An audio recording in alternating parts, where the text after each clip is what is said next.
आपने एक बनाई, लोग भूल गए उस फिल्म को, और अब एक लापता लेडी जैसी फिल्म आती है जो इंडिया से रिकमेंड होती है for Oscars and people talk about it. How do you feel as a film maker जब आप देखते हो कि ये मेहनत कर चुका था, मेरी चीज़ ही है जो something similar. There was some cocktail party और उस पार्टी में प्रेम चोपड़ा साहब मेरे पास आके बोले कि बरखुरदार क्यों मेरे पेट पे लात मार रहे हो. Akshay Kumar still considers me lucky mascot because खिलाड़ी से he became very big. बहुत सारे जो एक rebellious revolutionaries जिन्होंने कास्ट सिस्टम को ख़त्म किया अपने अपने देश में, नेल्सन मंडेला, बहुत सारे लोग जी. सो एक तरीके से एक इंटरनेशनल फिल्म कहा जा सकता है, सिर्फ इंडियन फिल्म. एक तरीके से वो 7-8 घंटे की फिल्म भी बन सकती थी, तो उससे फिल्टर करके 2-2.5 घंटे की फिल्म बनाना वो एक बहुत बड़ा चैलेंज था. Radio Nasha. Hey hello everyone, this is your Bollywood spy यानी कि आज दिव्य सोलकमर इस वक्त मेरे साथ मौजूद है. हम सबके चहेते बहुत ही कमाल के एक्टर हैं, साथ ही डायरेक्टर अनंत महादेवन जी. तो फिल्मों की बात करेंगे, जैसे रेडियो नशा पे हम रेट्रो सिनेमा को सेलिब्रेट करते हैं. आपने टेलीविजन से शुरुआत की थी, लेकिन फिल्मों में जो एक पहली बार प्रॉपरली बिग फिल्म जो कह सकते हैं वो आपकी एक थी चांदनी. And you had a scene with so many legends in that one scene. आप हो अगेन, साथ में विनोद खन्ना जी है, वहीदा रहमान है, Sridevi and Yash Chopra directing you. मुझे बताइए कुछ छोटी छोटी memories related to these guys. सबसे पहले तो वहीदा जी. इन लोगों के साथ, I mean they were all childhood idols, और सबको साथ में एक साथ उन्हीं के साथ स्क्रीन स्पेस शेयर करना एक तरीके से, आई मीन वो कहते हैं ना कि सपने में भी शायद नहीं देखा होगा काइंड ऑफ थिंग.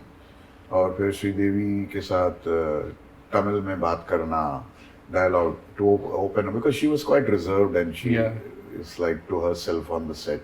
तो तमिल में बात करने में वो खुद she opened up and she started talking. So nice memories. Waheeda ji फिर she came and saw my plays also, so उनके साथ भी एक थोड़ा संबंध कंटिन्यू हुआ. And of course Vinod Khanna के साथ मैंने फिल्म भी की, red alert. I was always an admirer of his amazing personality.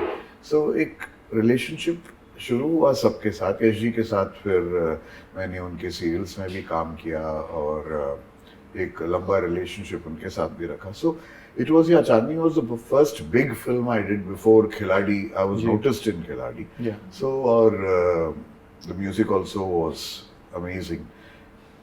और मुझे याद है जब मेट्रो में फिल्म रिलीज हुई तो the first 2 days was not very good. Okay. The opening was not very good, and suddenly it picked up and became a roaring hit. Yeah. It went houseful. So that was like the first big hit film I had. आप देखने गए थे metro में? Metro में नहीं था. I was shooting for the sort of Tipu Sultan in Jaipur. तो वहाँ राज मंदिर में देखा मैंने. Oh wow. क्या रिएक्शन था वहाँ पे? बहुत बढ़िया, बहुत ही अच्छा. सो आपने खिलाड़ी की बात की. ये 2 फिल्में जो बैक टू बैक आई थी, स्पेशल अपीयरेंस रोल था खिलाड़ी एंड बाजीगर में, बट अब्बास मस्तान ने जिस तरह से आपको प्रेजेंट किया था, बहुत ही की कैरेक्टर था. एक तो ये भी हम बीच में कहीं बात कर रहे थे कि इस तरह के कैरेक्टर आज लिखे नहीं जा रहे.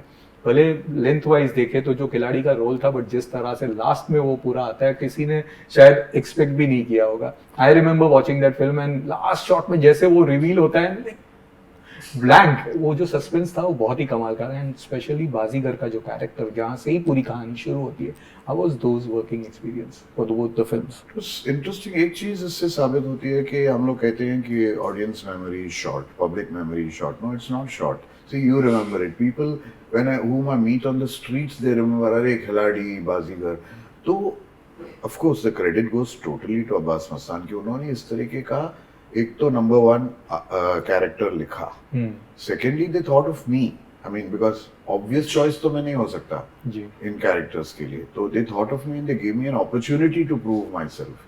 So ये 2 चीज मेरे लिए बहुत अहम माने रखते हैं कि I played a villain in one, I played a sympathetic role in the other, and the third film, Badshah, I played a comic part, So, I have never got typed in any particular kind of character.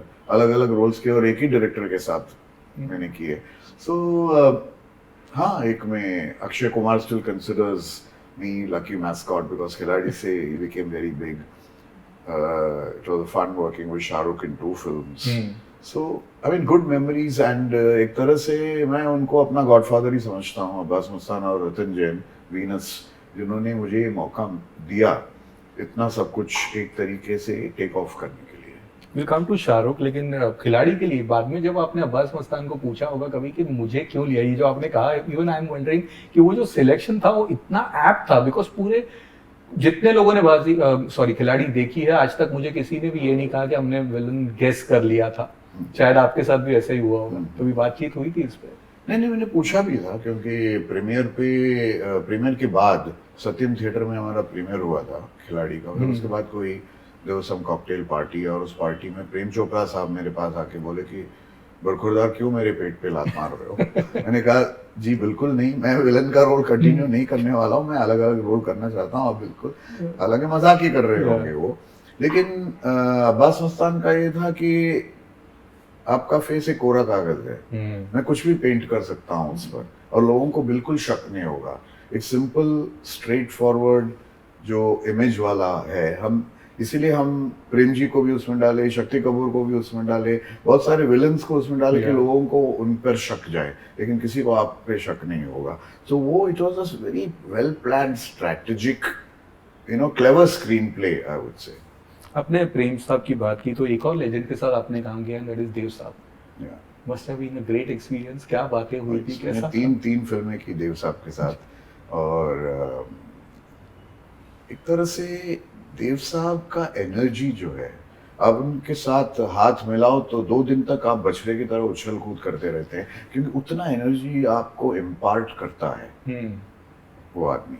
और the way he had the conviction, he believed in himself, and वो जो कहते हैं ना कि evergreen, वो वाकई उनके लिए सही टाइटल था, क्योंकि ही always remained young. Mentally he was 33, he was not 60 or 70, right. So that was the positivity that Dev Saab was always a legend for me. उनकी फिल्में देखा, for me he was like the phantom, कभी दिखाई नहीं देगा, he was a mystery man। जो पहली बार जब मेरे सामने आया, when I think I was doing the publicity for मनपसंद उन दिनों में, Basu चैटर्जी's film based on My Fair Lady, तो Blaze Minute में I had arranged the press show for our advertising agency, we did the publicity of that film। तो उस वक्त देखा तो my god, this man is real, तो उससे I kept in touch with him, and then after I became popular in television serials, he called me, and then we did 3 films together, and एक तरह से we always go for him because the goodwill that he had, he never had a problem for funds, because anybody used to give him funds and make बनाइए आप picture. So that kind of goodwill, जो आज you don't find that kind of passion भी नहीं है वो कि मैं सब कुछ लगा दो, पैसा पूरा घर बिक्री सब कुछ ये कर दो। और जब आप जब आपका पीआर और जो पब्लिसिटी में जो पूरा काम कर रहे थे, उस वक्त सबसे बड़ा फैन बॉय मोमेंट कौन सा था? Fan boy for me was Basu Chatterjee and Rishikesh Mukherjee, of course. और उन दोनों के साथ काम करने में तो और भी ज्यादा ये था।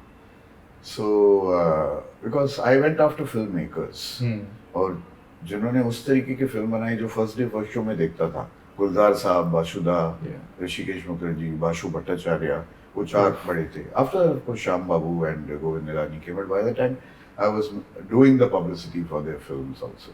सो I would put my fan moments for the film makers. तो आपने बादशाह की बात की, how was working with Shahrukh Khan in both the films, Badshah and yes boss? दोनों ही उनकी थोड़ी कॉमिकल लाइट साइड वाली फिल्में थी, fabulous music, very spontaneous, very down to earth, and एक तरीके का वो जो फ्लेयर हो ना performance, you can see why he was a star. और वो तो उस वक्त भी पता चला था जब मैंने सर्कस किया था अजीज मिर्जा टेलीविजन सीरियल, जिसमें शाहरुख था। So that man had a certain undescribable energy about him, एक vibe था, and I think that is what took him forward, and he had that push, he had that drive कि best or nothing, and he became the best. And as a director also आपने बहुत से, जो आपने कहा कि मैं as an actor में डिफरेंट चीज़, तो एक्टर डायरेक्शन में भी आपने बहुत सारी डिफरेंट की, और आपने आई थिंक कह सकते पिछले शायद कई सालों में इस तरह की फिल्म नहीं आई होगी जो म्यूजिकल ट्रिब्यूट बनाई हो किसी ने। You did for R D. Burman, इतना सा आज ये फिल्म बना सकते हैं। I'll tell you why. Because उस वक्त जब हमने सोचा था इसके बारे में, वी वर वेरी क्लियर कि पब्लिश्ड म्यूजिक को कैसे रिक्रिएट करें, that was a technical term we used, and then Panchamdas music, Bablu Chakraborty recreating it, कोई रीमिक्स नहीं था वो, right, it was a very devoted recreation of Pancham Das work in a different picturization, different setting. 13 गाने हमने लिए, we went to HMV, we took the rights and we gave the rights back to them. And HMV made about 4 crores only on the double CD. Wow. मैं अभी भी बोल रहा हूँ उनको कि आप इतने सारे विनाइल्स निकाल रहे हो, LPs निकाल रहे हो, please take out a double album of Dil Vil Pyar Pyar, उन दिनों में सिर्फ CDs थे. So that was a very memorable thing, but I also realized it was an experiment. For my first film, जो full-fledged जो theatrical film के लिए, I should have taken some other music director and made hit songs, but I depended on hit songs for the film. So उस वक्त बहुत सारे लोगों ने मुझसे कहा कि अरे हमने क्यों नहीं सोचा इसके बारे में. लेकिन it was too late. By the time remixes आ गए थे, हर फिल्म में कोई ना कोई रीमिक्स आता था. It was adulterated music. Suddenly people realised कि उस जमाने का म्यूजिक कितना अच्छा है, कितना खूबसूरत है, कितना फ्यूचरिस्टिक है, कितना टुडे है. अब इतना ये एक तरीके का ये हो गया है, मेस हो गया है, that today you don't feel like saying कि okay मैं LP के गाने लेके बनाऊंगा या मदन मोहन साहब के गाने लेके बना. Now it will become repetitive, अगर किसी ने कुछ नहीं किया होता तो शायद मैं एक और दिल विल प्यार प्यार 2 बना सकता था. Like now it will look like trying to exploit the same genre that you did once. So that was the first and last time. जिस तरह कहते हैं ना कि जंगल में मोर नाचा तो या किसी ने देखा नहीं, वो वाली एक कहावत होती है. तो मैं एक एग्जांपल देना चाहूँगा कि एक फिल्म आई थी उल्लू करके, जिसमें शारिब आजमी थे, और फिल्म का जो मुद्दा था वो सैनिटरी नैपकिन्स के ऊपर था. वो फिल्म बहुत ही कमाल की फिल्म बनी थी, लेकिन किसी को पता नहीं चला. और वही चीज़ अक्षय कुमार जब करते हैं पैडमैन में, तो उसके बारे में पूरा देश बात करता है, एवरीबडी टॉक्स अबाउट, बट वो उस फिल्म को अननोटिस जाती है. Same thing happened with your film also. जब आपने घूंघट के पट खोल बनाई थी, अगेन एक छोटी फिल्म थी, आपने एक बनाई, लोग भूल गए उस फिल्म को, और अब एक लापता लेडीज जैसी फिल्म आती है जो इंडिया से रिकमेंड होती है for Oscars and people talk about it. How do you feel as a film maker जब आप देखते हो कि ये मेहनत कर चुका था, मेरी चीज़ ही है जो something similar, and I am flattered, I am amused कि बड़े लोग भी छोटी चीज़ों को उठा के जो बहुत पॉपुलर नहीं हुए हैं या जिसको इतना एक्सपोजर नहीं मिला है, उससे प्रेरित होकर वो फिल्म बनाना चाहते हैं. मतलब you are actually endorsing that product. So एक तरीके से मैं I will take it as a complimentary gesture. But क्या आपने आमिर या किरण से बात की? नहीं, मैं वहाँ तक मैं करना भी नहीं चाहता हूँ, और मैं कोई विवाद भी पैदा नहीं करना चाहता हूँ कि नहीं. फिर उनको कहना तो वही होगा जो उसके राइटर ने कहा कि मैंने किसी कोई फिल्म नहीं देखी, ये सब ओरिजिनल है.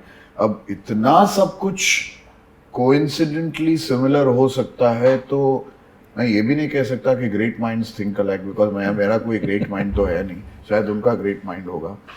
लेकिन नहीं, मैं उस लेवल तक मैं लेके गया ही नहीं. मैं इसको डेफिनेटली मैं पब्लिक के सामने या सोशल मीडिया में मैंने डाला है, लेकिन that is more out of amusement and just observation rather than any conflict. But अभी एक और फिल्म का क्लेम हुआ है, कोई इंटरनेशनल फिल्म. हाँ, बुरखा, something a French filmmaker has claimed that. So it's up to them. I mean, they have to explain. I don't have to explain anything. Okay. तो डबल कॉन्ग्रेचुलेशंस कहूँगा जो story teller के लिए जो इतना प्यार मिला है आपको, और साथ ही इसके ट्रेलर के लिए, पूरे के जो ट्रेलर के लिए डबल कॉन्ग्रेचुलेशंस. बट जो मुख्य कैरेक्टर्स है, दोनों जो मेन कैरेक्टर्स है, हिस्टोरिक कैरेक्टर्स है, आइकॉनिक कैरेक्टर्स है, टेक्स्ट बुक में, हिस्ट्री टेक्स्ट बुक में हमने थोड़ा बहुत इसके बारे में पढ़ा था, और इंडिया में कुछ जगह है जहाँ पे इसके बारे में, इनके बारे में कुछ लोग थोड़ा सा ज़्यादा भी जानते हैं. But while making a full-fledged film for entire India, काफ़ी टफ हुआ होगा आपके लिए to get the research material and again checking that authenticity in that. जी हाँ, बिल्कुल, क्योंकि बहुत सारे हिस्टोरियंस ने ज्योतिबा और सावित्रीबाई फुले को वो दर्जा नहीं दिया है जो वो डिजर्व करते हैं, और बहुत सारे टेक्स्ट बुक्स में भी शायद एक चैप्टर हो या 2 पैराग्राफ्स बने हैं. तो ये बहुत ज़रूरी था कि बहुत डिटेल्ड में रिसर्च करें, इन डेप्थ रिसर्च करें, और वो सारी किताबें निकालें या हासिल करें जो ज्योतिबा और सावित्रीबाई के ऊपर लिखा गया है. और बहुत कुछ मटेरियल मिला है, और एक तरीके से वो 7-8 घंटे की फिल्म भी बन सकती थी. तो उससे फिल्टर करके 2-2.5 घंटे की फिल्म बनाना वो एक बहुत बड़ा चैलेंज था. लेकिन बनाना बहुत ज़रूरी था, क्योंकि ये एक मेरे ख्याल से एक वो फिल्म है जो बहुत पहले बननी चाहिए थी। एक बहुत ही अर्जेंट फिल्म है, और जो उसका रेलेवेंस आज है वो पहले कभी नहीं हुआ है। You know that also makes us wonder कि क्यों पहले बनी नहीं ये फिल्म। इतने सालों से, इतने साल हो गए इंडिया को इंडिपेंडेंस होके भी, कहीं पे किसी ने एक छोटे लेवल पे भी फिल्म या टेलीविजन पे भी इसके बारे में ज़्यादा कभी कुछ बना नहीं इसके बारे में। नहीं, 100 साल हो गए हैं हमारे फिल्म इंडस्ट्री को, 100 साल से ऊपर हो गए हैं। जी। एक आध एपिसोड आया है सावित्री और ज्योतिबाई के ऊपर ऑन दूरदर्शन। बहुत पहले 1950s में आचार्य आत्रे ने एक फिल्म बनाई थी, और फिर एक मराठी में एक फिल्म मराठी, बनी, लेकिन वो उस लेवल पे और जो जस्टिफाई करता है इन दोनों कैरेक्टर्स को, उस लेवल पे नहीं बनी कुछ भी। सो और पहली बार हिंदी में बन रही है, not only for an Indian audience but for a global audience, क्योंकि इसमें एक तरह से रेफरेंसेस हैं जॉर्ज वॉशिंगटन और लिंकन, मार्टिन लूथर किंग, बहुत सारे जो एक रिबेलियस रेवोल्यूशनरीज जिन्होंने कास्ट सिस्टम को ख़त्म किया अपने अपने देश में, नेल्सन मंडेला, बहुत सारे लोग। जी। सो एक तरीके से एक इंटरनेशनल फिल्म कहा जा सकता है, सिर्फ इंडियन फिल्म नहीं। बट आपने जो 100 साल के ऊपर की बात की, तो इतने सालों में पहले एक वक्त था जब हमारे यहाँ से बहुत ज़्यादा बिंदास किस्म की फिल्में बनती थी, जहाँ पे हम जो होता था, जो सच्चाई होती थी, दिखा देते। लेकिन आज एक ऐसा दौर है जहाँ पे अगर कोई भी कुछ भी करने की कोशिश करता है, यू नेवर नो कि किसको कहाँ पे कोई बात पे ऑफेंड हो जाए। एक फिल्म आती है छावा जैसी भी रिसेंटली होती है, उसके बाद nobody even their makers must have also imagine कि उसके बाद उसके क्या होगा। तो कहीं पे एज अ फिल्म मेकर जब आप इस तरह का सब्जेक्ट टच करते हैं तो कहीं पे स्केप्टिकल होते हैं कि यार ये कर तो देंगे, हम ट्रिब्यूट तो पूरा करेंगे, अपने साइड से 100% देंगे, लेकिन क्या कोई इससे ऑफेंड हो सकता है, कुछ हो गया तो जो फिल्म का जो मुद्दा था वो हट के कुछ और ना हो जाए। That would defeat the very purpose of making this film, क्योंकि ज्योतिबा और सावित्रीबाई फुले ने जितने निडर होकर, फियरलेस होकर एक सोशल रेवोल्यूशन शुरू किया था, not a bloody revolution but a mental revolution. अगर आप ऐसे लोगों को ट्रिब्यूट दे रहे हैं और आप डर के, डाउट्स लेके, शक लेके कि क्या होगा क्या नहीं होगा, उस तरीके की फिल्म बनाएंगे तो बहुत डिसऑनेस्ट फिल्म बनेगी, और आपको बनाने का हक भी नहीं है फिर। तो उन रेवोल्यूशनरीज को याद करके, इन दोनों रेवोल्यूशनरीज को याद करके, जो फियरलेसनेस के साथ उन्होंने कुछ शुरू किया था इतने सारे ऑपोजिशन के खिलाफ, so many conflict, so many people. तो as a film maker also मुझे भी एक तरीके का रिस्पॉन्सिबिलिटी, सोशल रिस्पॉन्सिबिलिटी है कि मैं इस फिल्म को भी उस लेवल तक ले जाऊं, या कम से कम उस लेवल पाने की कोशिश करूं जो लेवल वो सोसाइटी में पाना चाहते थे। बट जब उन्होंने एक मुद्दे को लेकर उस ज़माने में लड़ाई की थी, आपको लगता है कि आज भी लड़ाई चल रही है? क्योंकि यही बात वाली जो चीज़ है कि कुछ भी हम करने की कोशिश करते हैं, कहीं ना कहीं एक बंधन जुड़ा हुआ है, कहीं ना कहीं चीज़ें होती है। एक टाइम था जब प्रोड्यूसर्स होते थे, we used to take calls, उसके बाद में एक्टर्स होते थे, आज OTT आर टेकिंग कॉल, कि फिल्में सब कुछ बन रहा है एक प्रोडक्ट के हिसाब से। आपको लग रहा है कि आज के ज़माने में फिल्म मेकर्स लाइक सत्यजीत रे या श्याम बेनेगल या बिमल रॉय और ऋत्विक घातक अपनी जो फिल्में उन्होंने बनाई थी, जिसके लिए हम उन्हें जानते हैं, वो क्या आज फिल्में बना सकते? शायद नहीं, क्योंकि श्याम बाबू भी खुद फिल्म बनाना बंद कर दिया था। वे अडूर साहब, अडूर गोपाल कृष्ण जी भी फिल्में नहीं बना रहे हैं। साई परांजपे ने मुझसे एक बार कहा था कि मैं इस माहौल में फिल्म नहीं बना सकती या टेलीविजन भी नहीं कर सकती। सो एक तरीके से लोगों को एक निराशा हो गया है with the kind of system that is prevailing। लेकिन जैसे ज्योतिबा और सावित्रीबाई फुले ने कुछ इश्यूज उठाए थे, वो ऐसे इश्यूज थे जो 100-200 साल में भी हल नहीं हो पाते। धीरे धीरे धीरे एक रिफॉर्मेशन हुआ है। आज विमेन इंडिपेंडेंट है, महिलाएं इंडिपेंडेंट है, पढ़ी लिखी हैं, सब कुछ है। फिर भी कुछ पॉकेट्स ऑफ इंडिया में ऐसे लोग हैं जो जेंडर डिस्क्रिमिनेशन और कास्ट डिस्क्रिमिनेशन में बिलीव करते हैं। सो जिस तरीके से वो फाइट अभी चल रहा है और अभी भी जारी है, और शायद अगली जनरेशन में भी जारी रहेगा, अनलेस आज का जनरेशन इन लोगों को अपना रोल मॉडल समझ के इस फाइट को आगे बढ़ाए। उसी तरह से फिल्म में भी एक तरीके का डिटीरियरेशन आ गया है, जो क्वालिटी एंड थिंकिंग में, और हम जैसे लोग कोशिश कर रहे हैं इस डिटीरियरेशन को रोकने के लिए। और क्वालिटी फिल्म्स देने के लिए। हालांकि मुझे पता है कि ये भी बहुत मुश्किल काम है, ये बहुत आसान काम नहीं है, लेकिन अगर ज्योतिबा और सावित्री उस ज़माने में मिड 19th सेंचुरी 1840s में ये सोच सकते थे, तो what is stopping us from trying? क्या प्रॉब्लम्स आई, कुछ आई है जो इसके फिल्म को लेकर आपने कहीं पढ़ा था? काफ़ी वक्त लगा इस फिल्म को करने में। I am talking from conception से लेके टिल। नहीं, वक्त लगा नहीं फिल्म करने में। हमने करीबन 1 साल राइटिंग, रिसर्च और सब कुछ किया, फिर 40-50 दिन लिए फिल्म शूट करने के लिए, और फिर उसका पोस्ट प्रोडक्शन भी चला।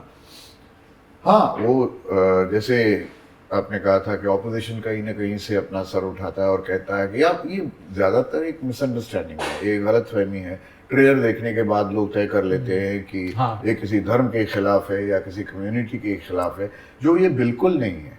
क्योंकि जो संबंध और जो बॉन्डिंग ज्योतिबा और सावित्री का ब्राह्मणों के साथ था और दलितों के भी साथ था, शूद्र को भी साथ था, वो बॉन्डिंग का बैलेंस आप फिल्म देखने के बाद ही समझ पाएंगे कि ये कितना बैलेंस था सब कुछ।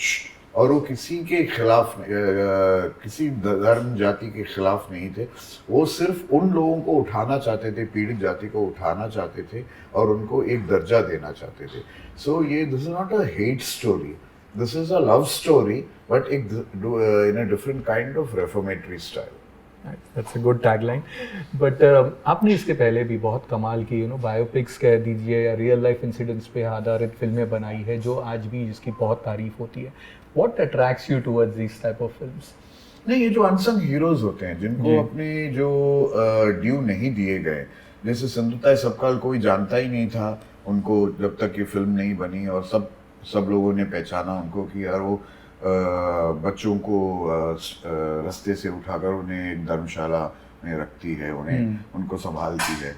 या फिर गौर हरिदास जो 4 साल अपनी जिंदगी फ्रीडम के लिए लड़े और फिर 40 साल फ्रीडम फाइटर सर्टिफिकेट के लिए। या डॉक्टर रकमाबाई जो इंडिया की फर्स्ट प्रैक्टिसिंग डॉक्टर थी। तो इन लोगों के बारे में लोग जानते नहीं हैं, और ये रियल हीरोज हैं हमारे सोसाइटी के। या ज्योतिबा और सावित्री बाई फुले। तो इन लोगों के बारे में एक तरीके से I think as a responsible film maker मुझे ये सब्जेक्ट्स उठाकर उनको एक सिनेमैटिक, जो बोलते हैं ना, एक क्वालिटी सिनेमा के प्लेटफॉर्म पे रखना मेरा फर्ज है। मैंने एक आर्टिकल उस वक्त पढ़ा था, which is again a compliment to you. आपने एक सॉन्ग जो सिलेक्ट किया था एंड दैट वाज वो हंसी। हंसी, वो फिल्म चली नहीं थी, जहरीला इंसान, तो डिजास्टर। वो गाना भी हिट था उस वक्त, लेकिन धीरे धीरे लोग भूल गए थे। और when you got, I think Hariharan Sahab से आपने गवाया था, और उसके बाद suddenly again people went back to the Kishore one and that series. बड़ा ऐसा हुआ था?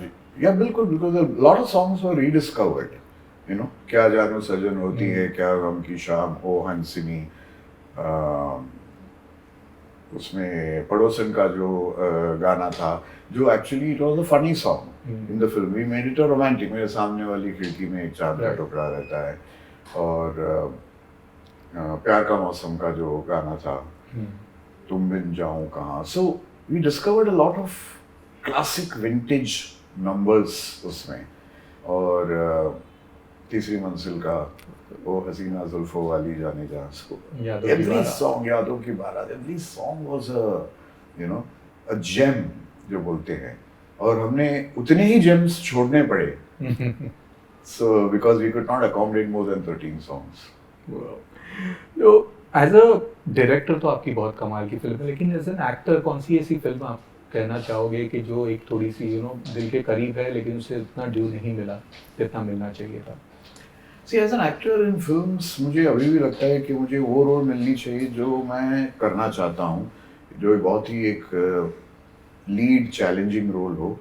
और अल्टीमेटली मुझे वही करना पड़ा जो बहुत सारे फिल्म मेकर्स ने किया, अपने ही डायरेक्शन में अपने आप को कास्ट करके। एक छोटी सी फिल्म बनी थी, स्टेइंग अलाइव, जो एक ट्रू स्टोरी कहानी थी, जो सुजीत सेन जिन्होंने सारांश और अर्थ और हमें राही प्यार के लिखा था, उनकी लाइफ के ऊपर है। और उसमें वो सुजीत सेन साहब जो हैं, वो he had his 3rd heart attack and he was in the ICCU of the Lilavati hospital. और उसी ICCU में एक अंडरवर्ल्ड का आदमी था जिसको पहला हार्ट अटैक हुआ था, अभी अंडरवर्ल्ड का आदमी मौत से घबरा रहा है हम्म। और सुजीत सेन मौत पर हंस रहे हैं, क्योंकि 3 हार्ट अटैक के बाद भी अगर आप जिंदा हो तो मौत एक मजाक बन के रह गया था।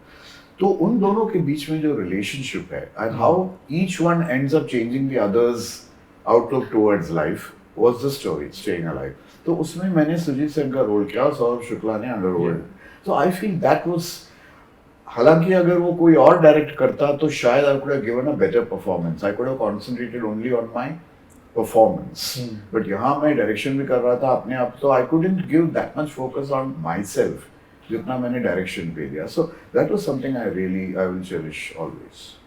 तो मैं जितना आपको जानता हूँ कि जब आपकी एक फिल्म आती है, आप ऑलरेडी सेकंड फिल्म भी नहीं, उसके बाद वाली फिल्म तक पहुंच चुके होते हो, तो अब इसके बाद क्या हो रहा है?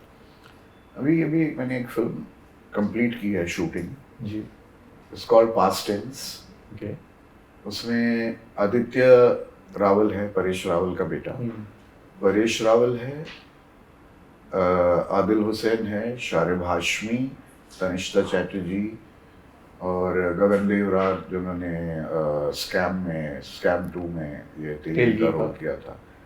And it's a very powerful intense story जो ट्रू स्टोरी पे आधारित है। तो अब वो अभी अभी कंप्लीट किया है मैंने, and that's in the post production. Fabulous Starcast, and we wish you all the best for all your future ventures, and thank you for being with us. Thank you, Divya. Thank you so much. Radio Nasha.